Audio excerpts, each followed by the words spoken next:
Hello and welcome to the Scoutcast. My name is Joe. My name's David. My name's Ben. Welcome everyone, and thanks in particular Ben for stepping in for Seb. Seb is still cursed with the internet gremlins, which always happens when you move house. It's meant to go smoothly, and broadband providers meant to say, "Here you go, there's your new internet," and weeks go by and nothing happens. So fingers crossed for Seb next week. But thanks a lot for joining us, Ben, and welcome back, David, as well. So we've got lots to chat about. David, what's coming up in the show? Yeah, so we're going to consider the fallout from game week 27 and what to do with our premium picks. Yes, Mohamed Salah, we're looking at you, and we've brought in an Everton fan to be exceptionally objective on the subject, which is going to be fun. Obviously, we've got to talk about game week 28 coming up. Captaincy is a little bit wide open this week, so we're going to try and work out who we're overlooking there, maybe who we're giving too much attention to, and just try and work out who to be captain this week. It's a complete mess. Game week 29 obviously is a big backdrop to all of this as well, because we've only got 8 teams playing in that game week. We've only got a limited number of free transfers to go before we can set up for that. We're going to consider how much of a part that should play in the transfer decisions that we make this week, and obviously chips play into that a little bit as well, I think. And then of course the fixtures beyond that as well as we head towards the season running. But I believe we're going to start with how we got on in game week 27. Yes. I say halfway stage, but it isn't really, is it? Three-quarter stage. Yeah, well, sort of like 90% more than anything else. It's basically just can the City players actually earn their keep, I suppose. I'm at the stage with City. If they turn up, I'm a happy man. I'll go first. I've got 54 points so far, or whoop-de-doo. It's actually a green arrow so far. Still over the 300k mark, but onwards and upwards. I did a simple change, Loughton to Conser, moving off Burnley defence, moving on to Villa. Absolutely sick of being a non-Martinez owner and watching him massive hauls every week, and tried to mitigate that by getting Conser. And Conser almost doubled, trebled Martinez this week. Could have had 2 goals. That would have been amazing if Conser had got me 2 goals and a clean sheet. But I'm very happy with my 6 points for Conser. Looking at the what I've got left, I've potentially got Stones left. I've potentially got my captain Gundogan left, and I've potentially got Ederson back. Out of all of them, I feel very confident on Ederson, and I'll just take what I can from Gundogan, and I'm not sure if Stones is even going to play.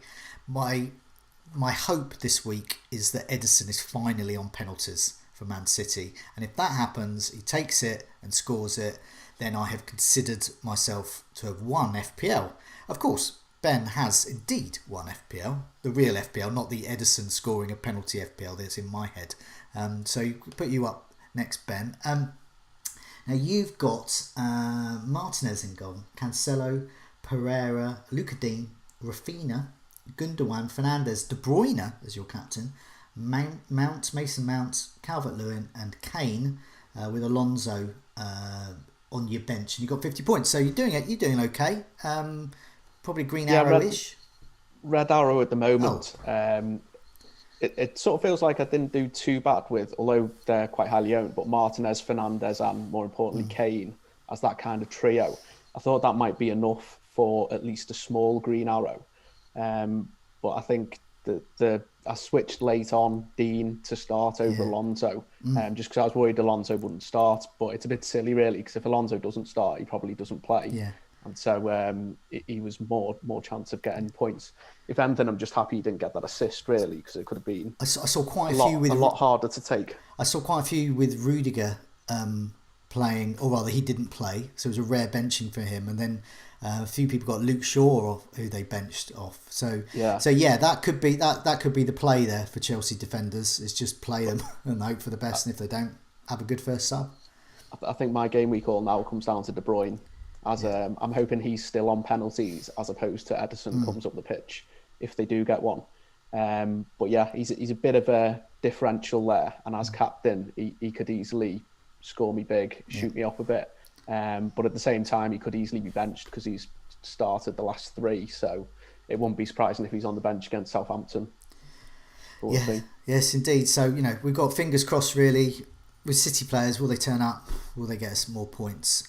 But yeah, so we're sort of much for muchness, and both had Kane. I think Kane's been the big difference this week. A poorer game week without Kane. With Kane, okay. If you can get maybe a Luke Shaw or something, then you can really boost it up. So onwards and upwards. So David, let's put your team up. You're just below that, 42. So Kane-less, but still not bad with 42 with that. And there he is, Luke Shaw, as I was saying. Unless you've got Kane or Shaw, and if you've got both or one, you're okay. So you've got Cancelo, Pope, Dallas, Shaw, the hero there, Sterling, Fernandes, Gundogan as your captain, Salah, Bamford, Calvert-Lewin, and Watkins, all the twos up front. Target, Villa defender. It's quite a bench actually. You've got Areola, Target, and Maguire. So it could have been even more. So I suppose it's sort of mixed feelings about this week so far. Oh yeah, hugely. And the thing is, I've said before that the way the season's gone, it's a little bit like water torture, because before that Spurs game, I was like high as a kite, because I started Shaw on a bit of a hedge. I was kind of thinking there is a chance that United can keep a clean sheet here. Yeah. Just another no. I put him in for a 6-pointer, thinking I think Wolves probably should have scored against Aston Villa, but of course Martinez obviously stepped up again. I basically pay mortgage on the in Target bench club these days. He's always on my bench. He's always delivering. It's him and Dallas. I always get the wrong way around, but it was nice to get that little bit extra from Shaw. So I was on a nice green arrow, especially keeping Fernandes as well. In a poor game week where hardly anyone had delivered, to have those two, massive boost. But then Kane came along and just absolutely trounced the whole thing. So as things stand, I'm on a red arrow. It's not small, but it's not significant either. According to Live FPL, it's a change of minus 17%. But of course, I've still got my captain to come again, which is Gundogan, and I'm kind of protected there because he's the more popular of all the captains for that particular fixture. Cancelo, you never know what you're going to get from feast or famine, I suppose. So then Sterling is the one I'm really relying on to do something that can help give me some kind of green arrow, which obviously is a bit annoying because I haven't captained him and I don't trust him either. So we'll see what happens with him. His stats have been good. He just hasn't been delivering on them, and he was very unlucky in the first in the Wolves game, I think it was, not to get something. So yeah, as you said, we'll see if he turns up. The only other thing that's really bothering me is my late decision to bench Areola. I was starting him until about an hour before deadline, and I've done this a number of times recently where I'd make my decisions on the Friday or the day before the deadline, and then I sit down for like an extra half an hour, and I just start to panic and I start to tinker in ways that doesn't pay off. Now, actually, Shaw starting was one of those decisions, so finally something paid off. But I feel really silly having not started Areola, just because I've been singing his praises on the captaincy videos last few weeks, obviously talking about his XG prevented and how good Fulham's defence has become. And I know hindsight's a wonderful thing, but I don't know how I thought that Arsenal were less likely to score than Liverpool based on recent form. I should have just made it as simple as that. But the thing is, when you have Pope, it is hard to bench him too. So I can't wait till I can wildcard and just have one goalkeeper I want to start. So he's there because of the bench boost from last week. Yeah, I'm looking forward to wildcarding too. I think it's inevitable at the moment that our benches will be slightly stronger. With the double game weeks and the blanks, we have to use our full squad. So we're going to see a number of these defensive moves. So for example, this week, I fell foul of it as well. I benched Kufau over Dallas. So I got my Dallas 1 point and I had to look at Kufau's points on my bench. And almost every team I've seen has had some form of bench points, usually with the defender, because our defences are getting better. Luckily, I've got Mitchell still from Palace. So if you don't want any bench points, Mitchell's your man, because he's never plays. Although I've got Alonso first sub, it's kind of only really one strong sub, but because I wildcarded 2 game weeks ago, I was quite happy to get rid of my strong bench that I'd had since the bench boost in game week 19. And Pope for me as well, I'd played him a few times over Martinez and just got burnt a number of times. And it's like, I've got this expensive keeper, I can't bench him. And so I was happy just to simplify it all. Just have one strong sub and keep it simple. Yeah, it's why I hate the bench boost, because it alters your judgment a bit. And whenever I wildcard, I hope that Fraser Forster's still around, so I can get the 4.0 keeper that I can bench.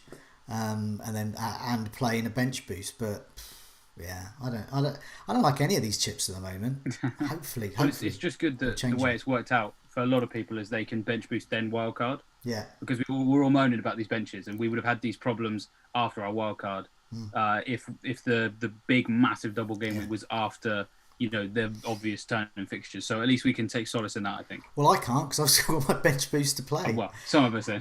And a wild card as well. So I'm hoping, I don't know, I'm just going to make my decisions based on the remaining game weeks of my wild card, and if I can bench boost at some point, I will. But I eliminate it.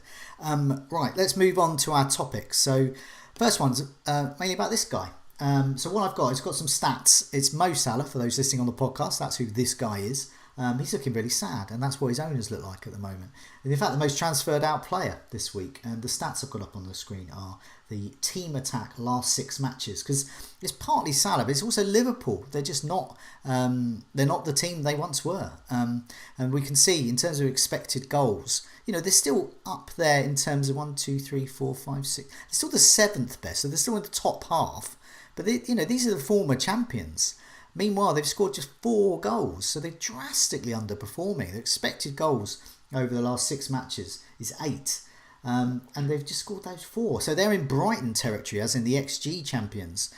Brighton with 10, expected to have scored 10 goals, more than 10 goals, scored just 4. Meanwhile, you've got the likes of City, expected to score 10, they're firing in 13. West Ham, expected to score just under 10, scored 11. Tottenham, expected to score just over 9 goals. Actually scored 12 goals. This is over the last 6 weeks. So we can see there's a malaise across Liverpool. So lots of people are thinking of Salah exit and perhaps Bale entry as an alternative there. So Mo Salah's blanked in his last 4 matches, and he last earned a double-digit haul, which is what you want for your captain, at game week 21. He's 12.5 million. He blanks in game week 29. He's the most expensive player in the game. It's no wonder he is the most transferred out player this week. Meanwhile, Son, Aubameyang, Gareth Bale are all delivering for their owners and featuring in game week 29, so no blank for them. Also, those who transferred Fernandes out in 27 may well be looking to get him back in soon, even though he blanks in 29. So we had some questions from the community about sort of this Salah out move and who do we replace him with if we want to go down that route of removing him from our teams. Adash says, is it still valid to triple up on the Spurs attack for those with Son and Kane at the expense of Salah? So he's thinking of getting Bale in there.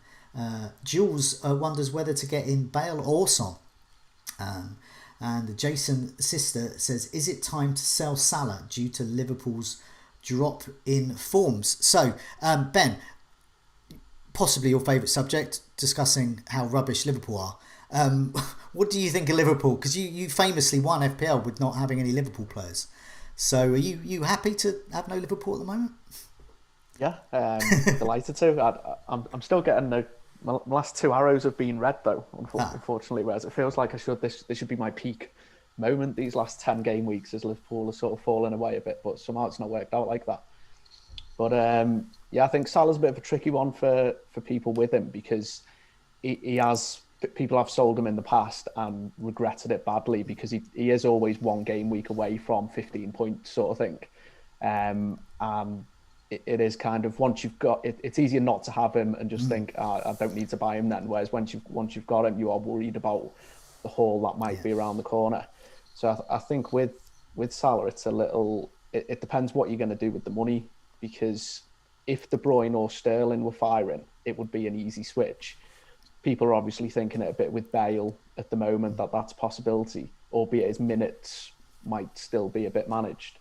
But I think you can kind of afford Kane, Fernandes and Salah and still have a decent rest of the team. So it maybe depends if you're free hitting next week or not. If not, then it's a good time to just sell him for probably a Tottenham asset. Yeah. As one of the questions was, to triple up. That sort of then becomes an option with the game week 29 in mind. But I think if you've got the free hit in 29, I would probably advise keeping him unless you really needed the money for something. You're right with Salah. It is psychological because our experience is, He's got Bournemouth away. I'm going to get rid of him. Or he's got Palace away. Oh, he's being benched anyway. I'll get rid of him. But it's, and then he comes in with a huge haul, and he's massively captained still. But I wonder if he will be massively captained this time around. For me, I have my wild card still to play, so I feel confident I could get rid of Salah, and especially because he's not playing 29, because I know I can get him back in. I don't need. Well, I may have to commit surgery to my team, but I've got a wild card in order to do it. But if I didn't have my wild card, psychologically, I would. If I was getting rid of Salah, that would be it. I'd be like you, Ben. I would just say, right, I'm just not going there. David, what do you think? Removing Salah, and if so, who for? Yeah, I think you've the second part of that question is the dilemma, isn't it? Is who for? Because Spurs, I think it makes sense from a fixture perspective, but long term, then it starts to become a little bit more tricky. Just simply because, I mean, Liverpool's fixtures between now and the end of the season are really nice. Now, in the immediate short term, they're not incredible because obviously they're going to miss that particular game. A lot of people look at the Wolves game and think it's kind of challenging. I'll come back to that in a sec because I actually think there's probably more opportunity for a result there than perhaps maybe people think. But, from game week 30 onwards, the fixtures are Arsenal away, Villa at home, Leeds away. So you're thinking, if goals are going to come, Leeds away is a good time for it to come. Home against Newcastle, exactly the same story. Man United in 34, yeah, okay, fine, fair enough. That's probably going to be a tough game. But then Southampton at home, West Brom away, Burnley away, Palace at home. Those last four especially are really, really tasty. Now, by that point, what's Liverpool's focus going to be? We're not sure yet. But the fixtures themselves warrant holding someone. So maybe it's Jota, but at this point in time, we haven't seen enough from him being back for us to really say, okay, Jota is how I'll cover those Liverpool fixtures. It would be nice if he could turn up. And if he does turn up, it solves the problem, very easily. At the moment, you're probably going to be looking at a Spurs asset. And I've just been comparing some of the numbers on some of these players from a sort of raw perspective. I know you, in a second, Joe, I think you'll talk about expected goals. Yes. But with Salah compared to Bale, in the last four matches, they've actually had the same number of shots in the box, Salah and Bale. They've had the same number of big chances, so 6 shots in the box, 3 big chances each. Now, of course, Bale is playing slightly fewer minutes, so that does, is slightly in his favour in terms of a per 90 perspective. But you could also turn around and say, well, the fewer minutes, means that he's less likely to play a full game and therefore less likely to get returns. You can look at it both ways, I think, on the minutes thing. The difference between the two players is that whilst they're having the same number of shots in the box, same number of big chances over that period, Bale's more accurate. So he's had 5 shots on target, Salah just 3. The accuracy rate for Bale is 50%, Salah's is 37.5.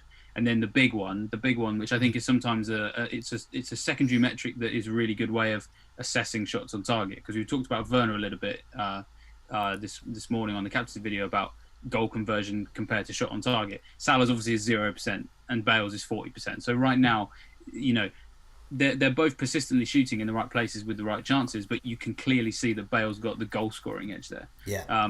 So that switch feels relatively simple to me. If you're worried about the minutes and you're thinking about Son, I think people have to understand what type of asset they're bringing in rather than just be like, oh, well, goals surely will come from Son, because actually Salah outperformed Son for goal threat in the last 4 matches. So as I already said, 6 shots in the box, 3 big chances and 3 on target for Salah.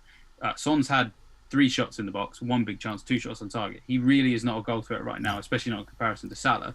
But doesn't mean he's a bad asset, because his assist potential is really nice. He's had 14 chances created, which I believe is it's the second best in the league. It's the same number as De Bruyne.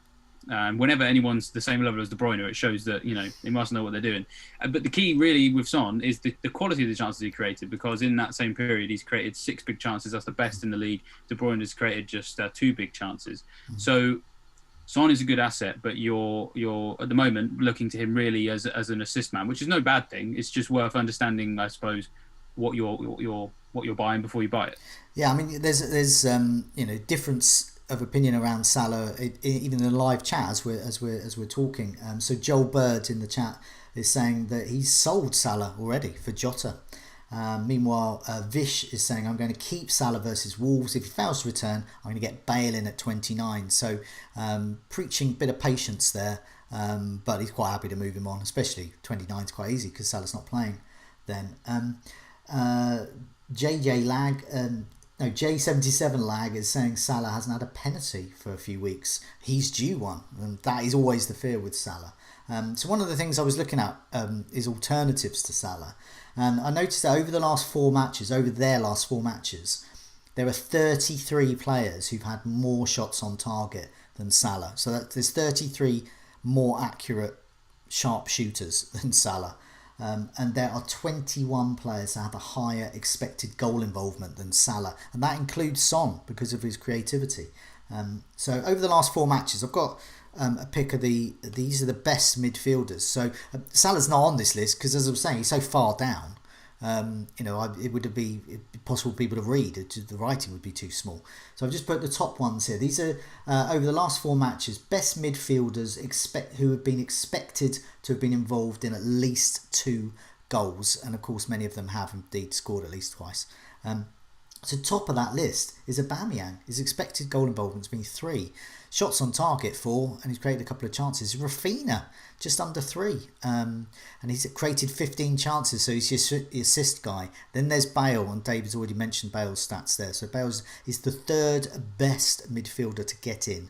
Aubameyang is the top. So it's Aubameyang or Bale that if I was to sell Salah this week, it's Aubameyang v Bale. It's these guys who would be duking it out, and they're of course duking it out in real life in the North London derby. So that's another factor to get him in because you never know the North London derby. Others to consider: Lingard, who is not playing in game week 28 because he is on loan from Manchester United to West Ham, but he is playing game week 29. So he's one to consider. Perhaps not for this week, but one to consider for 29. Pepe at Arsenal was expected to have goal involvement, nearly 3 goals expected to be involved in. Traore at Villa, if you're looking for a Villa midfielder. Then there's Pascal Gross at XG champions Brighton. I'm not sure I would go there. And then Son with his 14 chances created in those last 4. And then you're looking at Bruno Fernandes still trucking along there with his shots on target and chances created. Mahrez, Sterling, will they start? If someone could tell me they were going to start each week, I'll just get them in because they're great. And then Trossard at XG champions Brighton again. So there are Brighton assets if you're really maverick for game week 29 to bring in. But for game week for now, I think it's Aubameyang or Bale for me personally. I don't know them, but yeah, just for. So I was just going to say that one of the other things I think is timing here as well, because like I said, the Wolves game, I think there could be something for Liverpool in this game. Whenever you sell someone, it's not necessarily always about how well other players are doing. Transfers are precious, right? So if you want to roll transfers for 29, it's easier. I think it's easier to sell Salah in 29 than it is to sell him in 28 because Salah actually has a fixture. And the Wolves game, as I said, I think they can get something here just simply because last 4 matches Wolves are in the bottom 4 for XGC. Yeah. You know, they are looking like a team that can concede. They should have conceded 7.36 goals. They've only conceded 5. So they should have conceded 2.36 more goals than they have. You know, you'd argue that Liverpool should have scored more goals than they have. Sometimes when those those types of teams meet on the pitch, it ends up in goals for that team that should have been scoring. So I actually think holding him for one more week and then selling him for Bale and Aubameyang, because Arsenal and Spurs' defence look better right now than Wolves' defence statistically. So the chances of a 0-0 in the North London derby based on recent form, possibly more likely than it being a 0-0 Wolves versus Liverpool, which I know is probably going to be that's going to annoy people because people think that Wolves and Liverpool can't get goals, but both their defences suck. So someone's got to put something in the back of the net in that game, and it could be Salah. So yeah, I think it's worth just thinking about the timing of Liverpool's fixtures as well. They got a big win against them earlier in the season as well. I think maybe it was like at the start of the Liverpool decline a bit as well. It wasn't even like right at the start of the season. And they maybe scored 4 past them or something. So I mean, it might be a team that they kind of just favour from that point of view. Yeah, I mean, this decision, like myself and so many other Salah owners have, is I pretty much know that in game week 29 I will not have Salah in my team, and I will have one of Aubameyang or Bale because I already own Kane and Son. But it's the question of, do I do that move in 28 or just leave it? And if in doubt, do now. And that's often the way. So it's highly likely I'll do nothing. But it's a very, very tempting move. In a bit, Ben's going to take us through a bit of a discussion about Game Week 28, which is the forgotten game week with all these blank and double game weeks going on. This is the game week right in front of us. But before that, we'll just look at a few more assets for Game Week 29, David. So we talked about a lot of premium assets, but of course there's lots here. So I've got, while you're got some community questions on this, but I put up the Game Week 29 fixtures from our season ticker. I've done them in overall difficulty, and it shows that Brighton have got the easiest fixture and Arsenal have got the toughest against West Ham. And meanwhile, I've also filtered them in terms of attacking. So just because what you can do with the season ticker in Fantasy Football Scout, the members area, you can sort by defence or attack. And in terms of attack, it's Leeds, Fulham, Brighton and Tottenham are the teams we should be targeting according to that. So yes, David, we've had some questions about 29 assets. That's right. Yeah, 29 is obviously the big backdrop to 28 that it's probably going to influence more decisions than 28 itself. So Kane and Bale obviously are part of that crop of players. Aubameyang are as well. But we do have some other teams that have decent fixtures, definitely in 29, maybe in 28. Which ones should we be looking at? Helen says, who are the best assets for Game Week 29 outside of Spurs and Martinez, who I already own? Fulham, perhaps, who obviously play Leeds, or Arsenal. Militant says, what are your thoughts on Aubameyang as a premium differential, or is he risky given the Gunners' Europa League involvement? And Mihir says, are Brighton attackers like Mope or Trossard good differentials for 29? And also, I mean, I'm going to throw my own community question in here as well, is what about Brighton defenders? You know, are there any of those worth thinking about, of course, with Newcastle being very much short basically all their best attackers? So, let's come to you first, Ben, on, best assets for 29 outside of Spurs and Martinez. Who are your favoured choices at the moment? Well, I've got a free hit, so I can luckily have pretty much whoever I want in that, given the price of the players as well. So I did scribble down a few before. You mentioned in the Brighton defence there. I would be very tempted, given how bad Newcastle are at attacking at the best of times and the injuries that they've currently got to their attackers. I would be tempted to triple up on the Brighton defence with Sanchez, Veltman and Dunk. As obviously this isn't locked in, but just we'll see how they get on against Southampton. But it's hard to see Newcastle scoring. Midfielders, I think Lingard, surprisingly, wouldn't have thought this ever. It was like the first midfielder that I jotted down. Aubameyang, Bale, Rafinha, Lookman, those sorts of players. Lookman to a little lesser extent, although he's playing Leeds and they're open. I've owned him a bit this season and been kind of a bit disappointed by him. Although he's playing well, I want fantasy points, not just sort of nice play. And Fulham don't really look like scoring too many. So maybe not so much him. And then Kane as an obvious one, Bale, Son. And I would probably even return to Bamford, maybe. Bamford, Antonio was another forward to go for. But it's kind of quite, if you're on free hit, I think you are looking at a pool of, I mean, maybe it's like it for a lot of free hit weeks, but a pool of only 15, 16 kind of players, especially if you're going to target one defence like Brighton, or you might target, I don't know, none of the other defences I don't think you will target as to go for 2 or 3 from, but it kind of takes up quite a few players just in that. So yeah, I think for free hitters, they'll all be quite similar. It's people who've been steadily building for a few weeks who might have the odd, unusual player, but that can work out for you. It did for me in blank game week 18, where a lot of people free hit, and I had a really good game week then and didn't, because I had sort of slightly more unusual players coming in, whereas everyone had the kind of template free hit team for that week, and it didn't do that well, and these other players did. So it'll be interesting to see whether that works, but it's a bit of an uninspiring game week. I think everyone will be looking at the Tottenham assets, whether it is triple up on the attack, albeit it wouldn't be surprising if Martinez outscores all of them combined and gets 12 points or something, and you're just there everyone kind of took him out for this week, and you're just like, why did they do that? How many times do you have to get burnt by the same guy? So yeah, I think it's just quite 15 and 16 players really to look at. Yeah, I've got to agree. It's a really uninspiring game week. I really don't like using.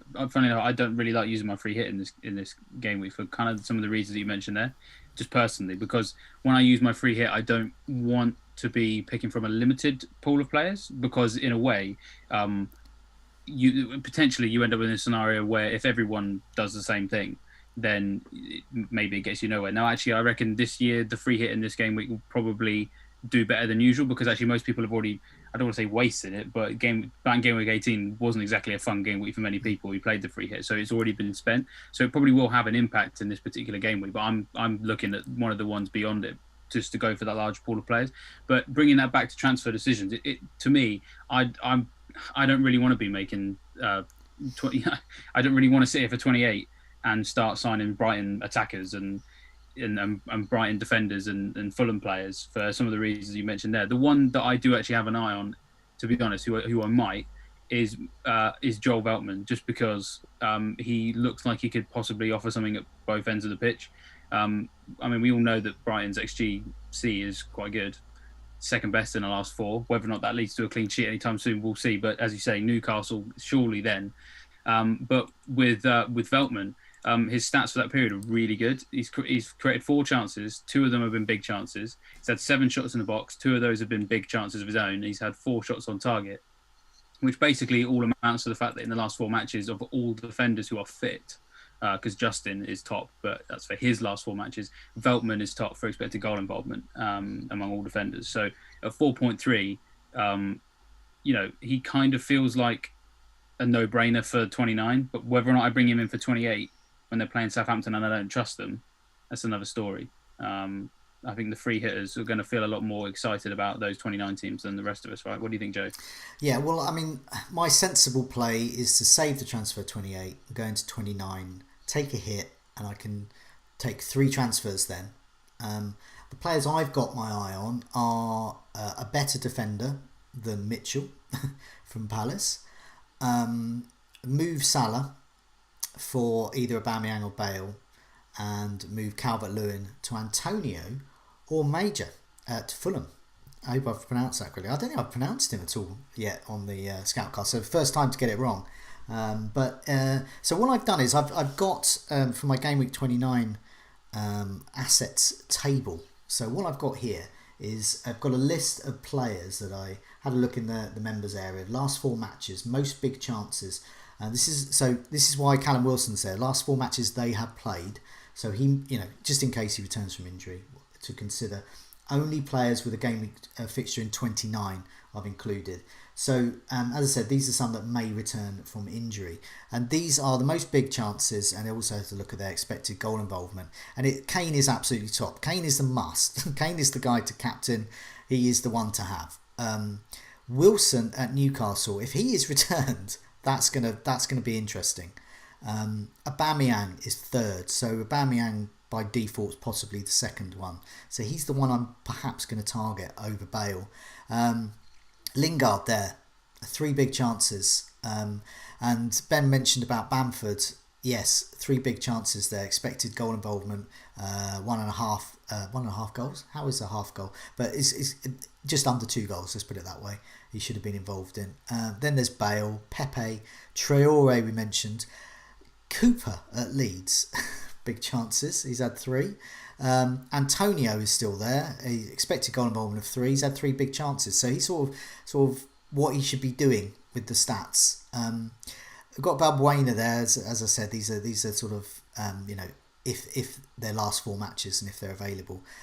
It's Veltman. Now, David, you mentioned Veltman there. He's 4.3, and Ben also mentioned him in terms of perhaps tripling up on the Brighton defence.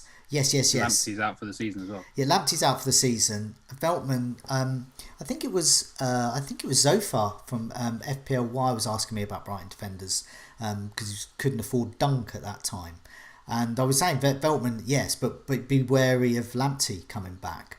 Now Lamptey's not out, is out for the season. So Veltman is the guy I would go for, definitely. I think at least a Veltman Sanchez Veltman Dunk double up would be quite shrewd.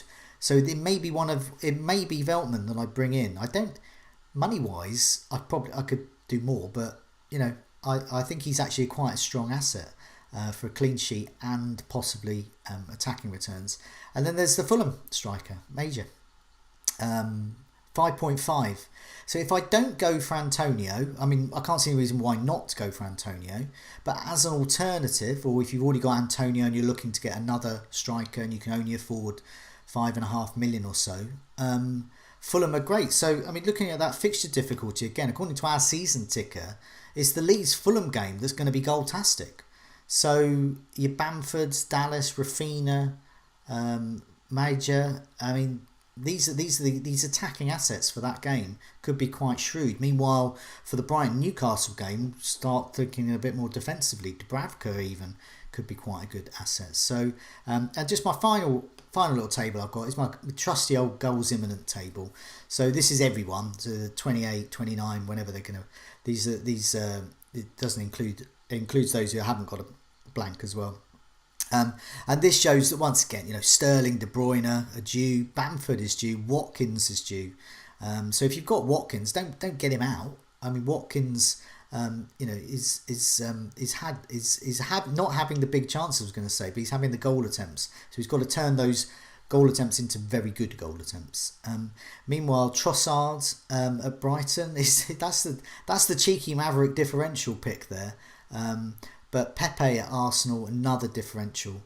So there's a few options, but I mean, I think going back to the other table I put up with Kane at the top, these are the guys you'd be targeting, and it sounds like from Ben with his free hit, these are indeed the players he's targeting, and that David's mentioning as well.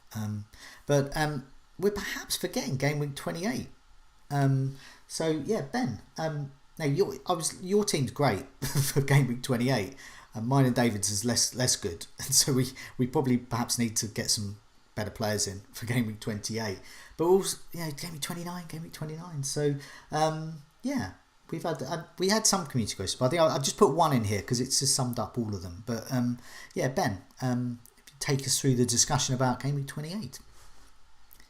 Yeah, so when I wildcarded a couple of weeks ago for the big double game week, then I obviously had a little more than just that game week in mind. And so Everton and Chelsea were two teams that I sort of had targeted to some extent. And it's kind of set up now quite nicely for game week 28, and with the kind of fixtures and a bit of form in there. So from Everton, I was quite happy that they have some options at the moment, because I obviously always prefer to have some in. Luca Dean as a tried and tested, a little bit, you never quite know what you're going to get, but you could get something very good from him. And his scores maybe recently or in the whole of this season have actually been a little muted. There's only one double figure score that he got, and that was at the start of the season. He does have the minus score in there, of course, but he's not scored this season, and so he's maybe sort of due to get one before the end. And with 8 assists, then he always looks good going forward. And with not just game week 28 in mind, if you are free hitting in game week 29, then you can obviously forget that he blanks in that. And Everton then have a run of Burnley in 28, Palace in 30, Brighton in 31. So from an Everton clean sheet point of view, Dean looks pretty good. There's a chance of 1, 2 or 3 clean sheets in those fixtures, and obviously he's got the attacking potential from corners, free kicks, and just crosses in open play. So there's potentially a haul there in there for him. And then I think the only other Everton players I would really consider are DCL to a lesser extent than normal. Like I wouldn't buy DCL now, but he's also not really a sell when he's got Burnley at home. I think you've got to leave him in for that. But I think the better buy would be Richarlison, given the form that he's on. He definitely looks sharper since he got that goal against Tottenham in the FA Cup.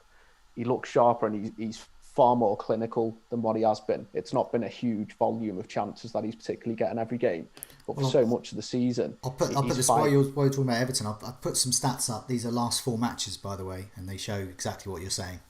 Sigurdsson and Richarlison. Richarlison is the guy.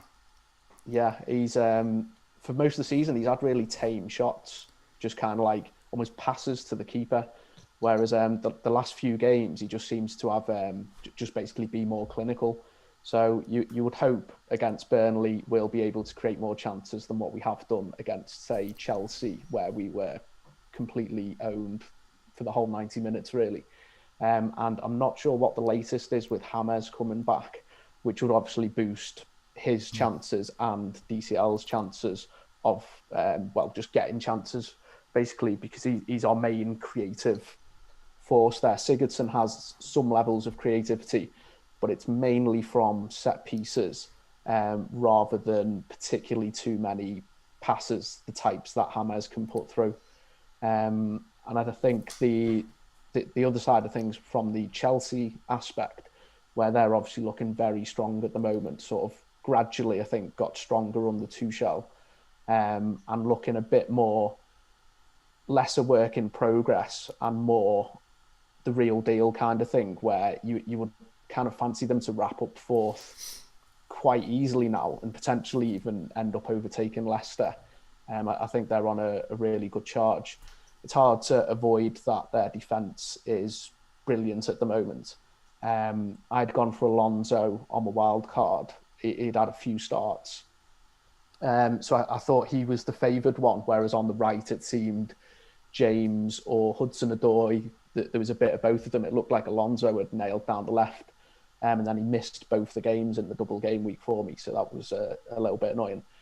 And then I bench him when he does actually come back and get the clean sheet, so it's kind of just how it goes sometimes, I guess.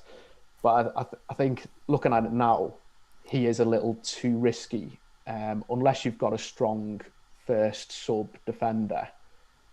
You might catch Alonso's hauls that may come, but you've at least got someone strong off the bench. But I think really you've got to be looking at Rudiger after his rest, assuming that's just a rest. It is there and looking good for a clean sheet, and a few more clean sheets for the rest of the season. If you were just looking for 1 week, then I think Alonso's a bit of a punt and James is a bit of a punt. As Piliqueta, a safer but more expensive bet than Rudiger. And I think forward-wise, Mason Mount's the standout. On form, on the pitch, looking great, and some good form with regards to converting that into fantasy points. And I think even in the next game, there's a chance that Jorginho may get benched and he brings Kante back for Leeds. A bit more legs in there, so he might go Kante and Kovacic. So that would put Mount on pens, albeit it's a maybe Jorginho doesn't play and it's a maybe they get a pen. Yeah. It's just a little something else in Mount's favour, along with the obvious open style that Leeds play and the how they like sort of giving you the ball in their own half. It just sort of it's hard to see Mount doesn't capitalise on that. And there's also the corners that Leeds really struggle to deal with, and Mount's taking the corners. So it seems like Mount's got a number of ways to attack there.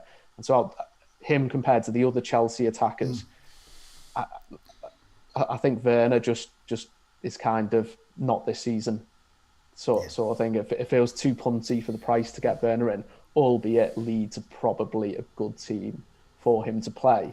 But he will probably get some chances and probably miss them.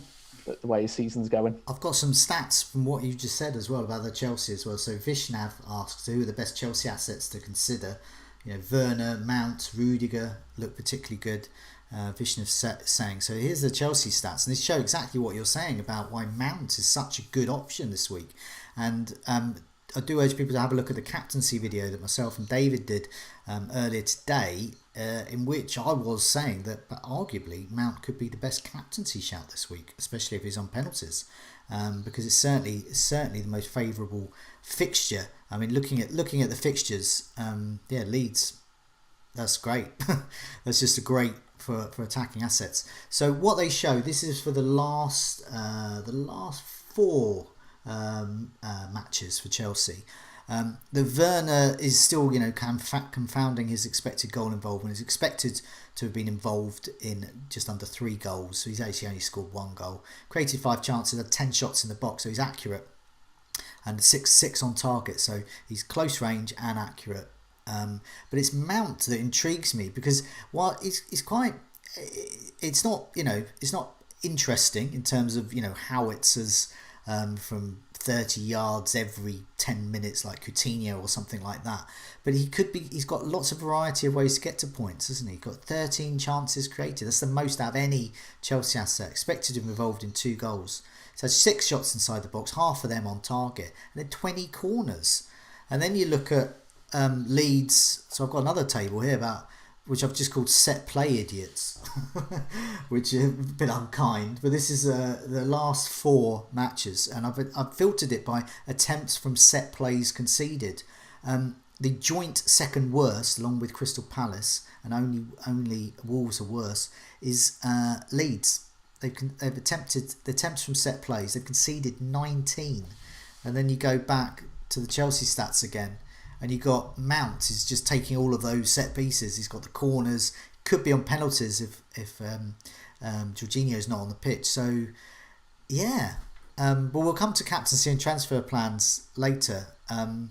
But yeah, Ben, you're right. What you say about Mount, definitely. I think he's. It would be interesting if he plays Zuma as well, because he's been the most threatening off corners this season, and Dawson could have had a brace against Leeds last game. So you'd think Zuma has kind of got a goal in him. My assumption is he played Zuma instead of Rudiger to somehow counter the aerial threat of Calvert-Lewin, maybe? I don't know. I mean, I'm trying to second guess a top-class Premier League manager, and I'm just a bloke.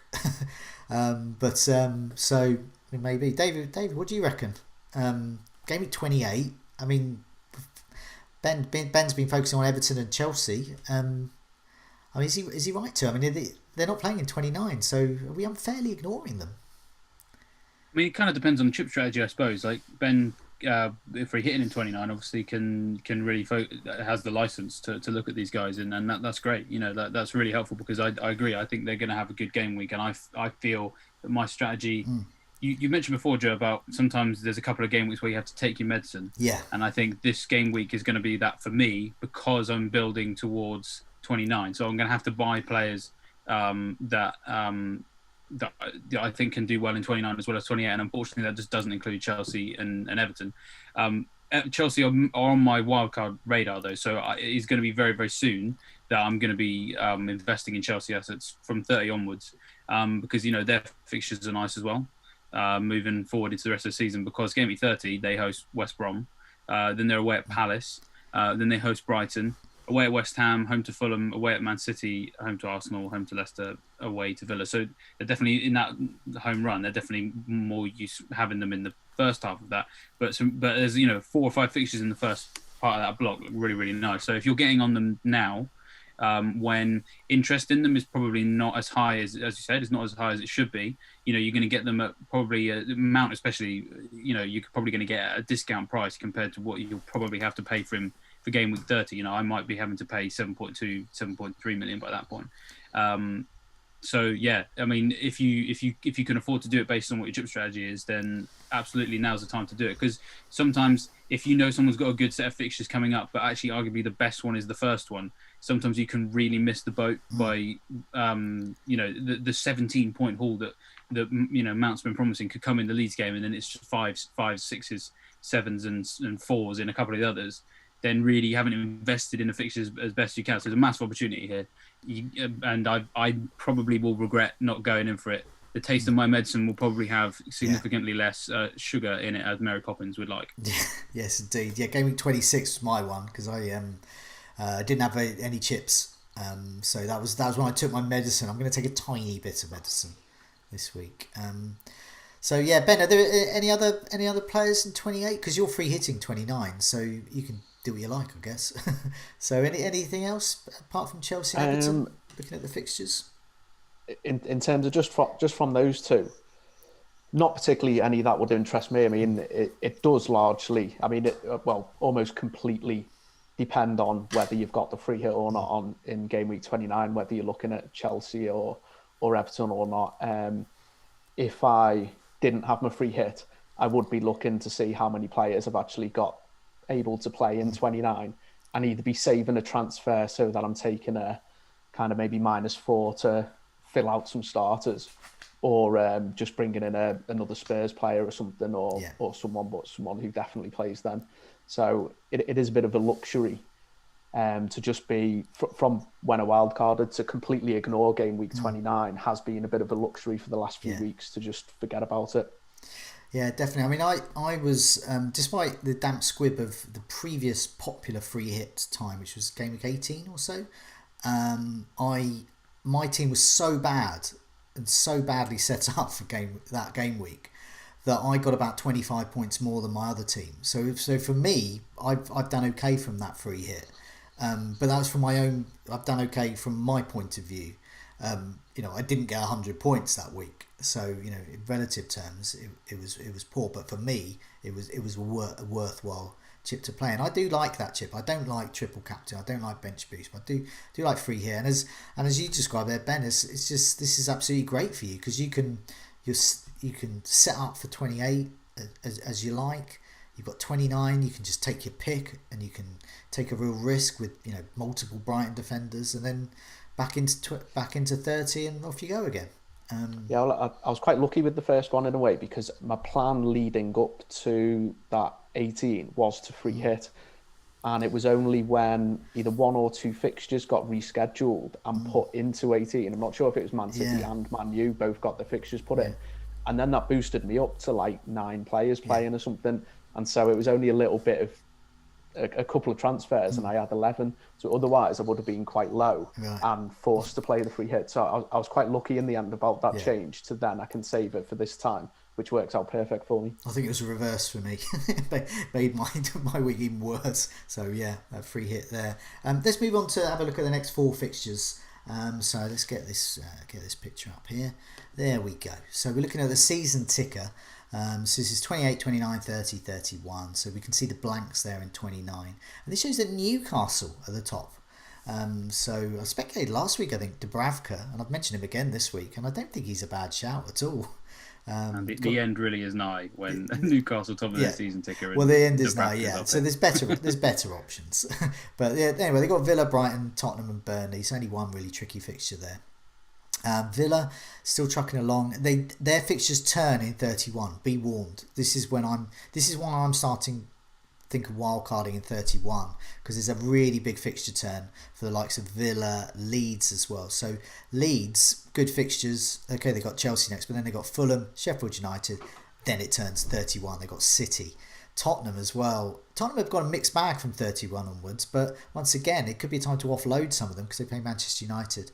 And then Villa against Liverpool in game week 31 there. But then further down, Leicester have had a good run, but I think Leicester time's sort of gone. And then if it's going to reappear again post 31, because game week 28 they got Sheffield United, whoop-de-doo, then nothing, and then City, and then West Ham. So that's really, I think with Leicester it's sort of time to invest after 31, but perhaps not before. And then looking at the other fixtures there, so Chelsea, Leeds, West Brom, Crystal Palace. I mean, they're only sort of mid-table there because they blank in 29, but they've got great fixtures going there. And further down, Wolves. This shows the start of their fixture turn. So they have got Liverpool, then a blank, then West Ham, then game week 31 they got Fulham, and then it starts getting much better again. So from next week when we'll start to move forward through the fixtures, we're going to start to see some changes there. So these are what I've got my idea on wild card, and I guess what Ben's got his idea on for transfers because he's used this wild card. But there's interesting fixtures ahead with the blank, but also that big fixture swing towards the end of it as well. So I don't know, Ben or David, you look at those 4 fixtures and it give you any ideas at all about players or teams? Yeah, I think I'm more interested in the turns, I think, than the next 4 weeks, I think. Wolves are one that I'm looking at. I've obviously already mentioned Chelsea, but Wolves have been on the back of my mind for a little while. that run where they face Fulham, Sheffield United, Burnley, West Brom, and Brighton. I mean, that's like Sai's season is going to come back possibly. Yeah. But interestingly enough, I think Cody is maybe the one I might go for because out of nowhere he's booked in on my wildcard. I know he's booked all of a sudden he's same. He's very much on my wildcard radar. He's all of a sudden just decided to actually become a modern day centre half. He's been told to attack at set pieces. Yeah, it's great. And the thing is, they've got great delivery too because they've got Moutinho, who obviously is good delivery. And in the last 4 matches, he's had 3 shots in the box, 2 big chances, 2 on target. But I'm pretty sure that all of those have actually come in the last 2. And 66% accuracy, 33% goal conversion. Oh, I mean, when we're getting excited about Cody, you really know that the times have changed. So yeah, Cody is one I'm really thinking about for that Wolves fixture turn. Yeah, definitely. And Ben, what about you? Because I suppose you're looking at transfers now, but because you don't have to worry about 29 because of the free hit. Yeah, well, I almost need to make a transfer this week because I'll obviously lose it. So to kind of, there's no point in kind of carrying over. So I'm a little unsure of what to do at the moment because I'm quite happy with my team for 28. Looking further ahead, I have quite a few players that I'm quite happy with my team over the sort of medium term. So there's no single player really that I got. I need to kind of tailor everything to try and get in this player. And I'm kind of hoping the faith in Pereira as won this week with Sheffield United, but also when Leicester's fixtures do get better in a few weeks' time as well. Yeah. I'm hoping that he can actually repay the faith as what looked like a really good pick and has just been an absolute disaster pick so far. So at the moment, I'm just more feeling it out rather than particularly got targets too strongly that I'm looking at. Again, the free hit in 29 has just limited me to my visions kind of up to there and then see what happens a little bit after. Well, let's have a look at some differentials. Although one in particular, so it's Ben's turn to pick one. So Cancelo, Gundogan, Antonio, and Lee picked Bale last week. So obviously that Bale was under 5%, so why not?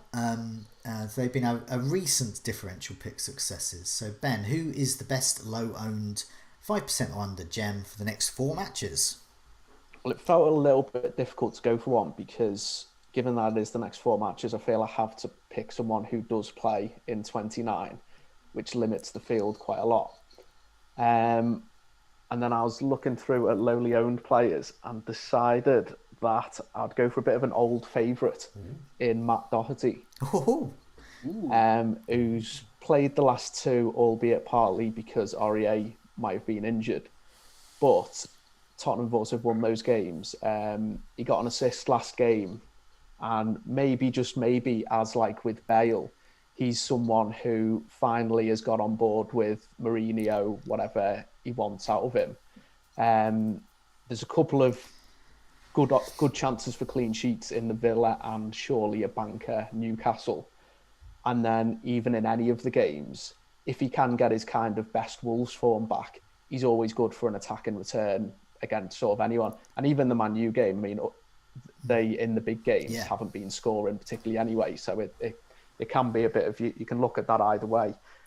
So yeah, I decided to go for a defender and go for an old favourite. That surprised me because I know Reguilon is more than 5%, but when I see him in the Spurs team at the moment, I think, could be some goals here because he's kind of netting it together. But as you say, Doherty is starting to show signs. In fact, Spurs have talked about their swagger, and that swagger's transferring, across the team. So it's not actually that unusual, and he's certainly a differential. He's not going to be popular, especially amongst the FPL Twitterati.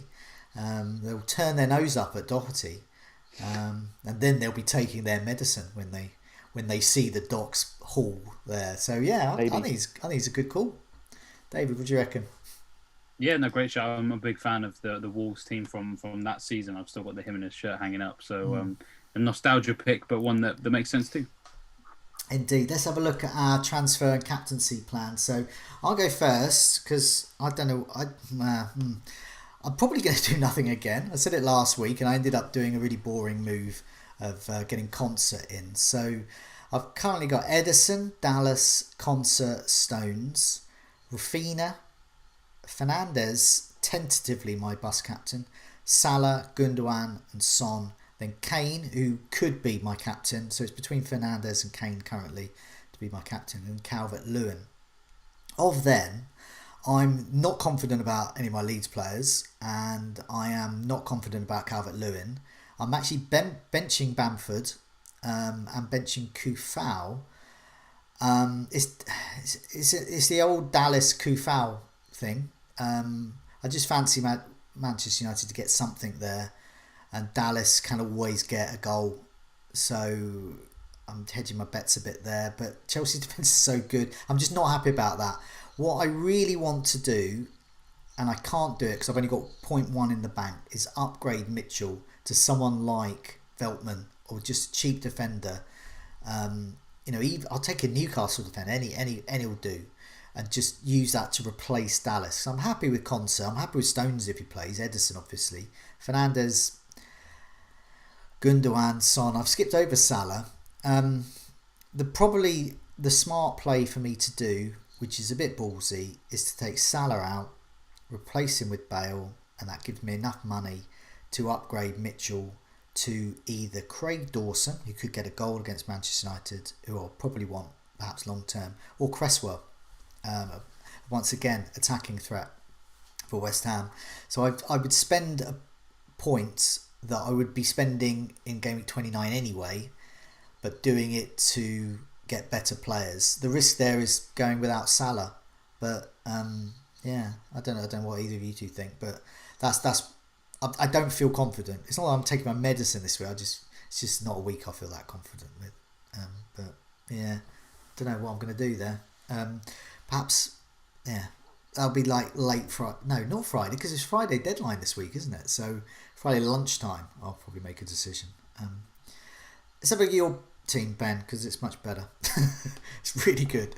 You got Martinez, Cancelo, Pereira, Luca Dean, Alonso. I mean, well, that's good. You can afford to bench your Leeds guys, and you got Gundogan, Fernandes, De Bruyne, Mason Mount, captain, who we spoke about, Calvert-Lewin, Kane, and then on your bench you can bench Rafinha, Maja from Fulham, and Struijk, who's a bit out of favour I think with Leeds at the moment, but yeah, that's really good. I mean, I see what you mean about like burning a transfer. I mean, you almost don't really want to do anything there, and I think Mason Mount is a good captaincy call. Yeah, the only one before last night, I was thinking Alonso to Rudiger.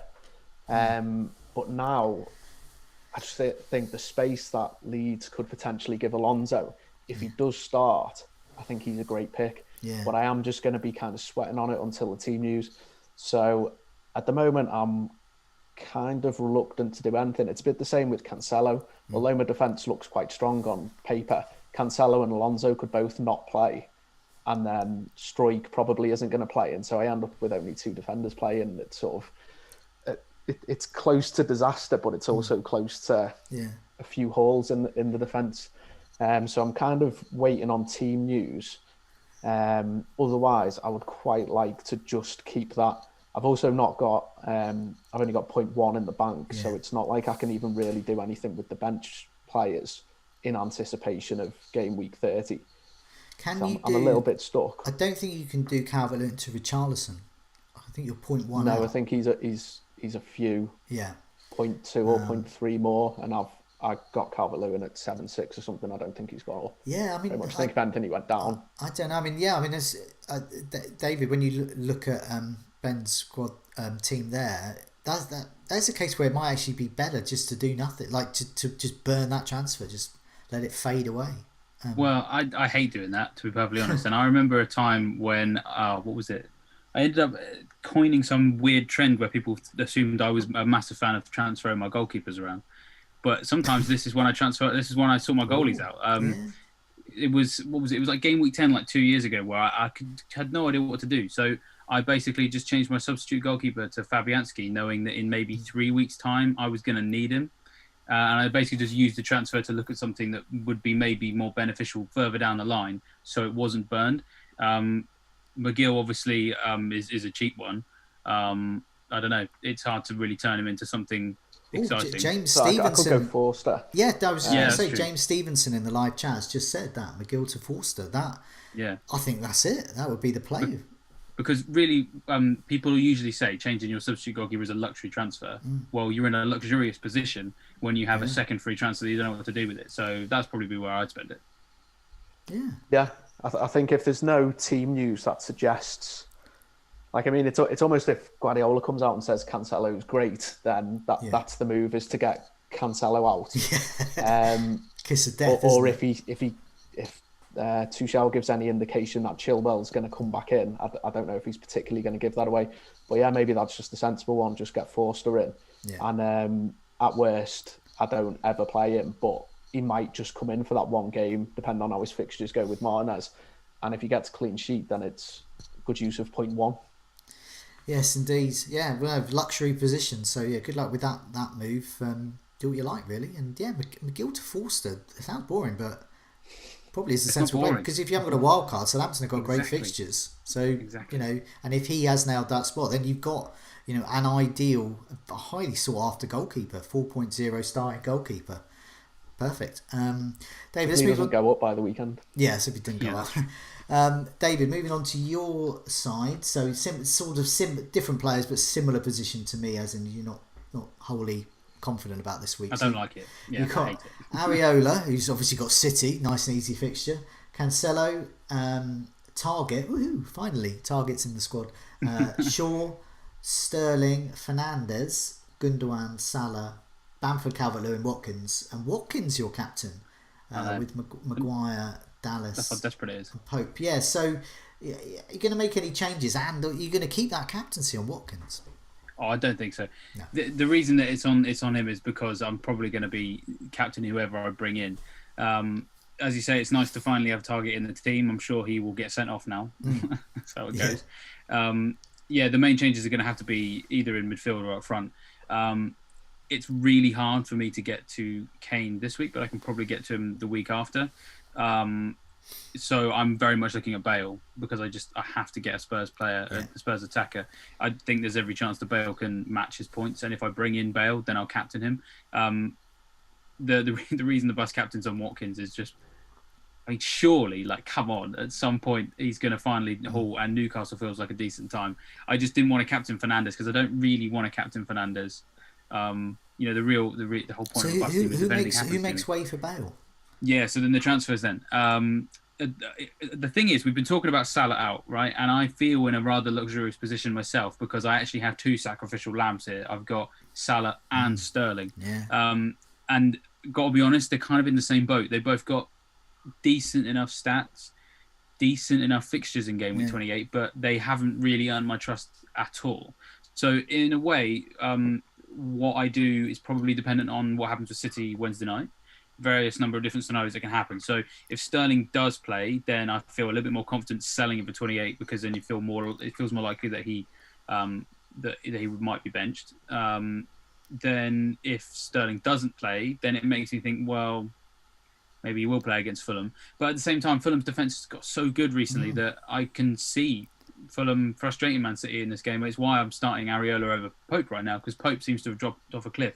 You know, his XG prevented last four is a negative figure, which for him is very strange. You know, he's minus 1.50 XG prevented in the last four matches, and he was previously the best for that stat in the whole league. He's dropped from first to third in just 2 weeks because he seems to have forgotten how to save things. So Areola, I think, is a good. That's why I'm going to start him. But I think that City can be frustrated. So it's between Salah and Sterling to get Bale, but I could get rid of Salah and Sterling and get Aubameyang and Bale, because I've got two free transfers. In terms of definitely do Sterling out. Yeah. In terms of 29, I think I can do. So if I do Salah and Sterling to Aubameyang and Bale for both free transfers, no hits, then for 29 I can take a -4 and I can move on either one of Cancelo or Maguire and turn Calvert-Lewin into Kane. Now, it sounds silly that I don't want to sell Calvert-Lewin to get Kane yet, because obviously Kane is the flavour of the month. I say that in a context of I'm quite happy to get Bale, and I think I can get Bale. The thing with Calvert-Lewin is I think I never like to sell a player if I think the fixture is good for him. That's my general Yeah. strategy. And actually, the fixture for Calvert-Lewin is nice, based on the fact that, yeah, as I said, Burnley's defensive statistics really have not been good. Not only has Pope seemingly forgotten how to be Nick Pope, in the last 4 matches, Burnley are the 3rd worst for XGC. And then obviously they're usually kind of mid-table for them to then drop right down to the bottom of the table, but their goalkeeper to forget how to do his job. Then I think this could be a game where Everton do get a lot of attacking returns. So to be honest, what will happen now is Richarlison will get a hat-trick and Calvert-Lewin will get 1 assist. Yeah. But when you've got that guy who's got that fixture, it's very hard to sell him, especially when you look at Salah and Sterling and think, I need to get rid of you first. So it's probably going to be Bale in this week, Kane in next week for me. Would you be captain in Bale then as well? Because you said that you were going to captain. Yes, I think I would. I would rather captain Bale against Arsenal than Aubameyang against Spurs. And then, as I said, to be honest, of all the players I have right now, Watkins, I think, is the one I would prefer, which, like I said, the reason I put the captaincy on Watkins really is just to remind myself, you flipping need to make some transfers if you think Watkins is your best captain, so you better get on with it. Yes, indeed. Yeah, I mean, yeah, so similar position to me, and obviously Ben's got the luxury move there. So just want to remind people before we go about the members area. So we've got a lot of those stats there. The particularly the goals prevented stats that David was mentioning around Pope. They're gleaned from the members area, but lots of gadgets there, lots of Opta powered stats tables as well. We've had lots of stats tables this week. But in the meantime, it's a goodbye from me. Goodbye from me. Bye from me. Goodbye all.